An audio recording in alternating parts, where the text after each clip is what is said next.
investigations in Scottish history. It was arguably the biggest botched investigation leading to the biggest scandal in Scottish policing history. A scandal that allowed a serial rapist and murderer to evade justice for up to 2 decades. If you are the one who took Emma's life, then I ask you to come forward. Living with the guilt of taking her life must be dreadful. But if you have no conscience, then be aware my family and I will never give up fighting for justice on Emma's behalf. We can do no less, for we love and miss her every day, not just. Monday, the 4th of April, 2005. Glasgow, Scotland. The city is cold. Rain clings to the streets of the south side like a second skin. On Butterbiggins Road, a young woman walks alone, her figure passing across a CCTV lens. One brief, grainy flash of existence, before the darkness swallows her whole. Her name is Emma Caldwell. She is 27 years old. She has dark eyes, a warm smile, and a laugh her friends say could light up a room. She has a mother who loves her deeply, a father who calls her every day, and a dream, fragile but alive, of getting clean, turning the page, and beginning again. That CCTV frame. That one, fleeting image. It is the last time anyone outside of her killer will ever see Emma Caldwell alive. What happens next will not just be the story of one murder. It will become the story of a system that failed her. Not once, not twice, but at every turn. It will be the story of a predator who walked free for 19 years while women screamed his name into a void. It will be the story of a mother who refused to stop fighting, long after the world had moved on. And ultimately, finally, it will be the story of justice. Late. Agonizingly late. But real. Emma Caldwell was not born into darkness. That is the first thing you need to understand. She grew up in Cardross, a small village nestled on the banks of the River Clyde in Argyll and Bute. Her childhood, by all accounts, was happy, genuinely, wonderfully happy. She loved horses with a passion that bordered on obsession, spending every free hour she could at the stables, learning to ride, learning to care, learning the quiet language that exists between a girl and an animal she trusts completely. By her early 20s, she had turned that love into a vocation, working as a horse-riding teacher. She was funny, caring, full of life. Her friends would later describe her as someone who made you feel seen, the kind of person who, when she asked how you were doing, actually waited for the answer. Then, in 1998, her older sister died of cancer. Grief does not announce itself politely. It arrives like a storm that has no season, no warning, no end. For Emma, the loss of her sister tore through her with a force she was not equipped to survive alone. She fell into a deep depression. And somewhere in that darkness, someone she trusted handed her heroin and told her it would help. It did not help. It never helps. It only adds a new weight to a drowning person. By 2002, Emma had moved to the Govan area of Glasgow, living with the partner who had introduced her to the drug. She had drifted far from the girl with the horses and the easy laugh. But those who knew her say she never stopped being that girl, underneath. She was still in there, still fighting. In the days before she disappeared, Emma told her mother Margaret about her plans to get into rehabilitation. She had a date in mind, a future in mind.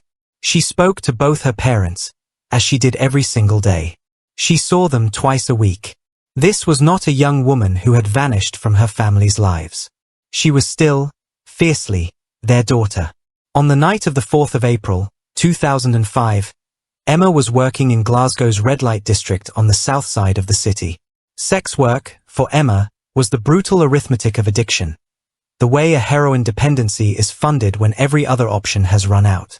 She was not the first woman to end up on those streets for those reasons. She would not be the last. At approximately 11 p.m., a CCTV camera on Butterbiggins Road captured Emma walking alone in the direction of Victoria Road. She was heading somewhere. She was heading towards someone. After that frame, nothing. When her family tried to reach her on the 6th of April to confirm a planned meeting, Emma did not answer. Then another day passed. And another. The silence grew louder. On Monday, the 11th of April, 2005, Emma's family formally reported her missing. For weeks, they searched.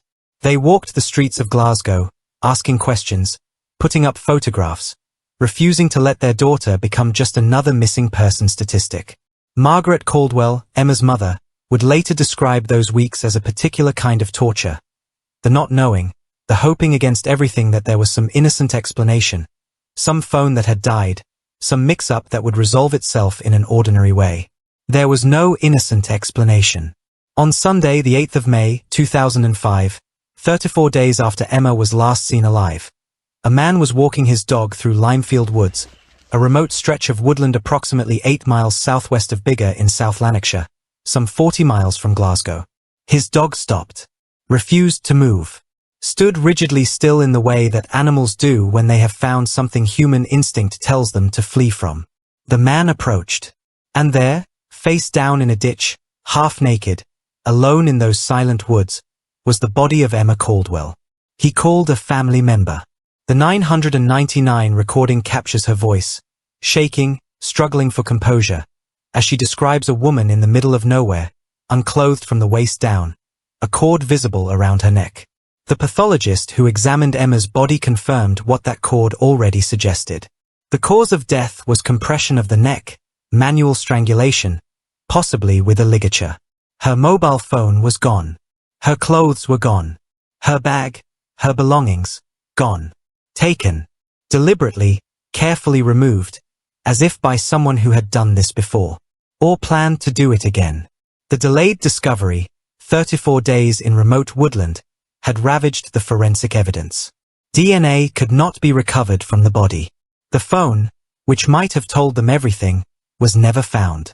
It was as if someone had tried, methodically, to erase every trace of the last hours of Emma Caldwell's life. Ian Packer was not an unknown quantity. He was a regular on those streets. Women who worked in Glasgow's red light district knew him. They had noted him. They feared him. He drove a blue van, and he had a habit, a dangerous, obsessive habit, of picking up women, driving them far from the city, taking them to isolated woodland areas in South Lanarkshire, and raping them. He would drive them somewhere they could not easily escape from. Somewhere remote. Somewhere quiet. Sound familiar? Women who worked alongside Emma had spoken about Packer. More than that, they had written about him. In the red light district of Glasgow, women had maintained what was known informally as the Beware Book. A physical notebook, passed between women, used to record warnings about dangerous clients, their descriptions, their vehicles, their names, their patterns. A grassroots safeguarding system, born entirely out of necessity, because no one else was keeping these women safe. Ian Packer was in that book.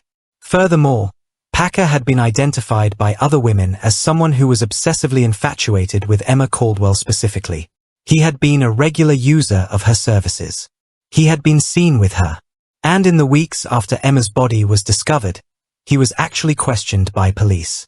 He was questioned and released. And then, astonishingly, the investigation turned away from him entirely. Multiple women came forward. They told police what Packer had done to them. They described the van, the woods, the violence. They named him, clearly, without hesitation. These were not vague accusations. These were detailed accounts from multiple individuals who had survived what Emma Caldwell had not. They were not believed. Their complaints were dismissed. And the reason given, implicitly or explicitly, was this: they were prostitutes. That word, that label, functioned as a closed door. As if the violence done to a woman who sold sex was a lesser violence. As if her testimony was a lesser testimony. As if her life was a lesser life. It was not. It is not. It never will be. But Strathclyde police had already set their sights somewhere else entirely. The first major lead, investigators decided, was Emma's phone records. Her last contact had been with a Turkish man, previously unknown to police. And from that single thread, Strathclyde police began to unravel an investigation that would become one of the most expensive and most catastrophic in the force's history. 4 Turkish men were arrested. Surveillance operations were mounted. Bugs were planted. Phones were tapped. The men were watched around the clock. Police had spent, by the end of it, £4 million, £4 million, investigating men who had nothing to do with Emma Caldwell's murder. The case rested on audio recordings, translated by a police officer of Turkish origin, who claimed the men had been recorded discussing the murder. The tapes became everything. The prosecution was built around them. Then 2 independent specialists reviewed those same recordings. Their conclusion was unequivocal. There was no evidence whatsoever that the men had discussed killing Emma Caldwell. The tapes had been misread. The translation was wrong. The case collapsed. One of the 4 men subsequently sued the newly formed Police Scotland for wrongful arrest. He had spent 80 days on remand. He settled out of court. A detective who worked the case would later describe the investigation as a colossal waste of money. He believed it had continued long after it should have ended simply because senior officials had spent so much on it that they needed a conviction to justify the expenditure. Another former detective put it more bluntly. The operation against the Turkish men had become so large, so advanced, so institutionally committed, that it had blinded officers to more realistic suspects. Realistic suspects. Suspects like Ian Packer, who was still out there, still driving his blue van, still finding women, still taking them to the woods. After the case against the 4 Turkish men disintegrated, Emma's murder went cold. The file sat in an archive. The years began to pass. Margaret Caldwell got up every morning and lived with the knowledge that her daughter's killer was free. In April 2015, 10 years after Emma's death, the Sunday Mail newspaper published an article. It named Ian Packer as a person of interest who had been questioned by police in the weeks after Emma's body was found. It named him as a man with a pattern of violence against women. It named him as someone who had never gone away. The article did not solve the case, but it cracked something open. That same year, Scotland's Lord Advocate ordered a full review of the Emma Caldwell investigation. Police Scotland launched a reinvestigation. It would become the largest police inquiry of recent times in Scotland. Detectives started again. From the beginning. They gathered more than 30,000 documents and statements. They reviewed in excess of 23,000 pieces of physical evidence. They deployed forensic techniques that had not existed in 2005, including cutting-edge soil and pollen analysis that would later prove decisive.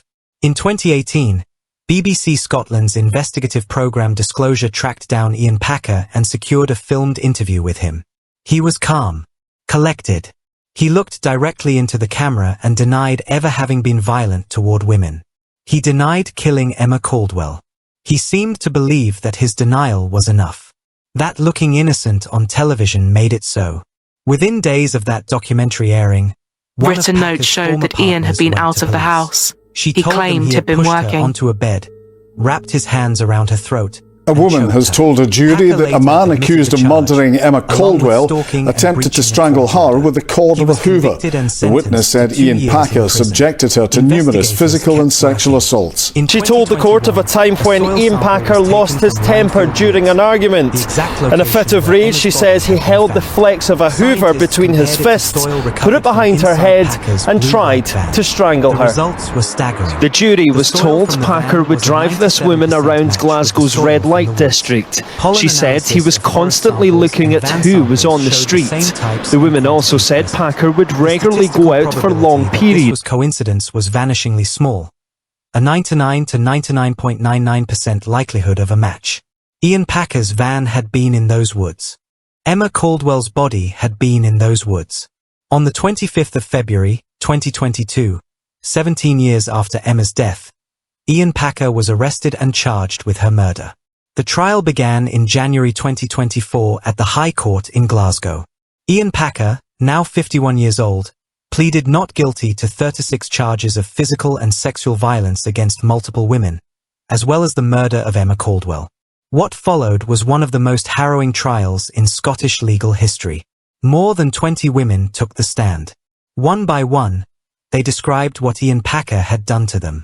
They spoke of being picked up in the blue van, of being driven to remote woodland, of being raped, threatened, and terrorized, of the particular dread of being far from any street, any light, any possible rescuer. Their accounts formed a chilling, coherent portrait of a man with a method, a predatory system he had refined and repeated over years and decades. Prosecutor Richard Goddard KC described Packer as a violent and obsessive user of sex workers, with what he called an unhealthy addiction to procuring their services. He was a calculating sexual predator. In perhaps the most visceral moment of the entire proceedings, the jury, along with court staff, the judge Lord Beckett, and Packer himself, was driven out to Limefield Woods, 41 miles from Glasgow. They stood at the spot where Emma's body had lain for 34 days before anyone found her. They looked at the isolation of it, the silence, the remoteness. They stood where she had been left. The prosecution laid out 17 separate strands of circumstantial evidence. The soil, the pollen, the women's testimonies, Packer's obsession with Emma specifically, his changing, inconsistent accounts to police, his pattern of driving women to South Lanarkshire woodland. The geography of his violence mapped precisely onto the geography of Emma's death. The defense counsel urged the jury to consider only direct evidence, to resist rumor, gossip, innuendo. Packer himself took the stand and repeated his denial with the same flat calm he had shown on television. "It wasn't me who killed her," he said. "It wasn't me. I didn't do anything to her." The jury did not believe him. On Wednesday, the 28th of February, 2024, 19 years and 24 days after Emma Caldwell was last seen alive, the verdict was delivered. Guilty. Guilty of the murder of Emma Caldwell. Guilty of 32 other serious offences against 22 women.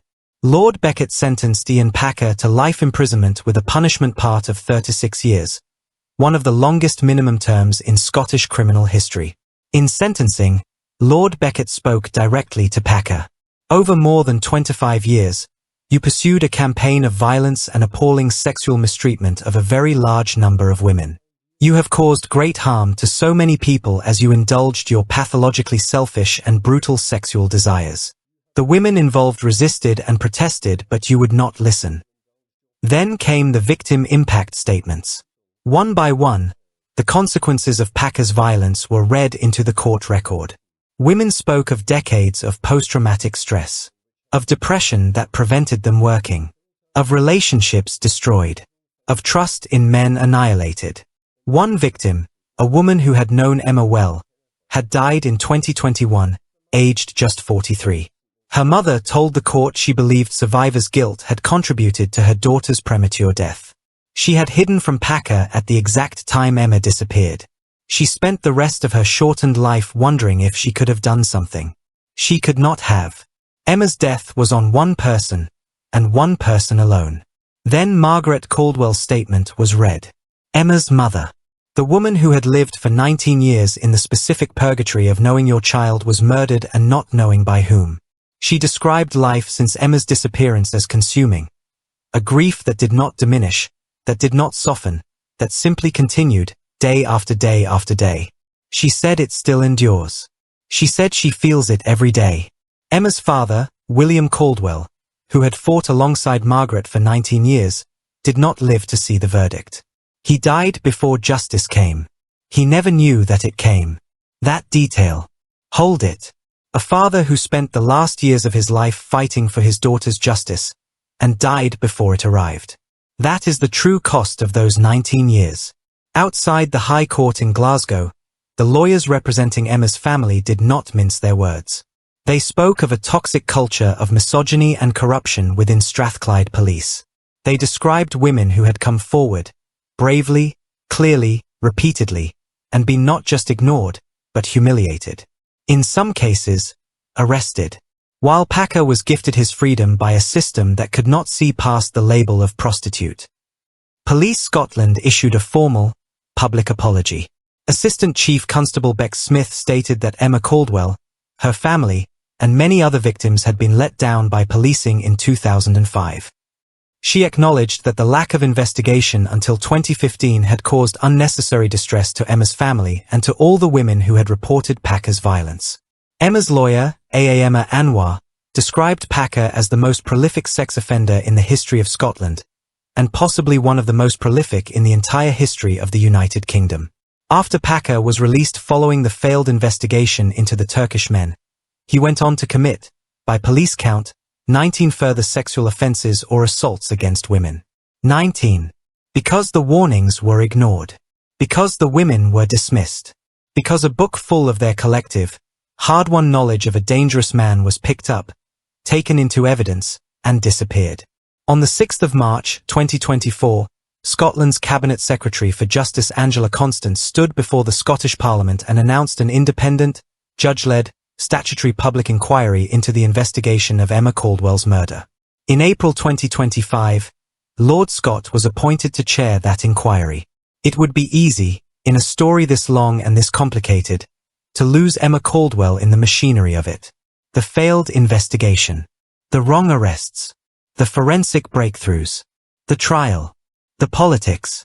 But before there was any of that, before the CCTV footage, the phone records, the £4 million, the Turkish men, the Beware book, the soil samples, the verdict, there was a girl in Cardross who loved horses. There was a young woman who became a riding teacher because she found something in those animals that made the world feel manageable. There was a daughter who called her parents every day, who saw them twice a week, who, in the final days of her life, was talking about rehabilitation, about the future, about what came next. She was funny. She was gentle. She was full of potential. She was 27 years old. Her friend told the court, she was lovely, funny, caring. We used to walk into town every night and we would just talk. Not about the bad stuff in life. Just the good stuff. That is Emma Caldwell. Not the grainy CCTV still. Not the body in the ditch. Not the cold case number. The girl who talked about the good stuff.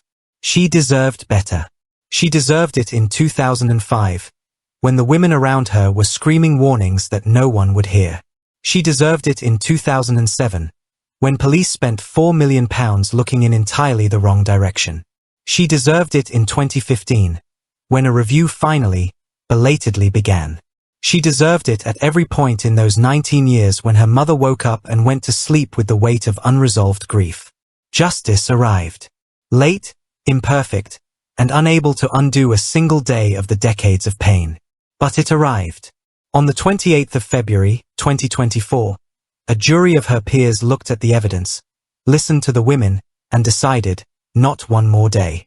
Not one more hour of Ian Packer walking free in the world that Emma Caldwell is no longer in. 19 years of silence. And then, a verdict. In memory of Emma Caldwell, the 31st of January, 1978, April 2005.